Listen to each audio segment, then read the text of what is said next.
আসসালামু আলাইকুম বন্ধুরা, মুসলিমা কিচেনে আপনাদের সকলকে স্বাগত জানাই। আজকের রেসিপি পাটিসাপটা পিঠে, বাঁধাকপির পাটিসাপটা পিঠে। আসুন বানানো যাক। সবার প্রথমে কড়াইতে আমি 4 চামচের 1 চামচ তেল দিয়ে আর ছোট আধখানা পেঁয়াজ নিয়ে হালকা ব্রাউন কালার ভেজে নেব। হালকা ব্রাউন কালার হয়ে গেলে তাতে একটা টমেটো কুচি আর আধখানা ক্যাপসিকাম কুচি, 2টো কাঁচা লঙ্কা কুচি দিয়ে তেলে হালকা ভেজে নেব, একটু গলতে দেব। তারপরে তাতে আমি কিছু মশলা অ্যাড করব। স্বাদ মতো নুন দেব, 2 চিমটি হলুদ গুঁড়ো আর 2 চিমটি লঙ্কার গুঁড়ো দিয়ে মিক্স করে নেব সমস্ত উপকরণগুলো। আর এতে আমি 1/2 চামচ গোলমরিচ গুঁড়ো, কালো মরিচ গুঁড়ো অ্যাড করেছিলাম, স্কিপ হয়ে গেছে।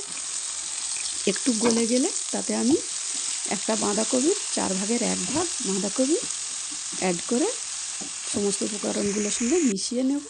মিশিয়ে 10 মিনিট ঢাকা দিয়ে রাখার পরে এই রকম নরম হয়ে যাবে। জল ছাড়াই এই কাজটা করতে হবে। এবারে তাতে আমি 1/2 চামচ সয়া সস আর 1 চামচ কেচাপ, টমেটো কেচাপ দিয়ে মিশিয়ে নিয়েছি।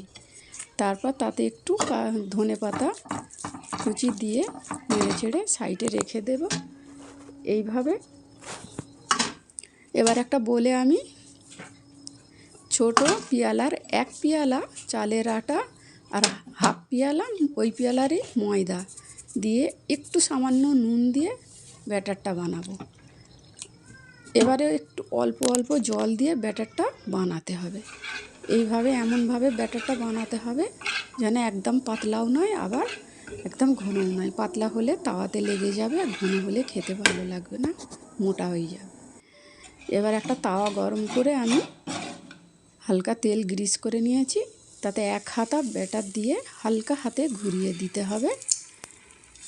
এইভাবে হালকা হাতে ঘুরিয়ে দিলে একটু হালকা শুকনো হলে তাতে আমি কিছু বাঁধাকপি কুচি পুর হিসাবে ব্যবহার করলাম। এবার 2 সাইড থেকে এইভাবে ফোল্ড করে মুড়ে হালকা হাতে প্রেস করে একটু চেপে দিতে হবে যাতে না ফোল্ডটা খুলে যায়।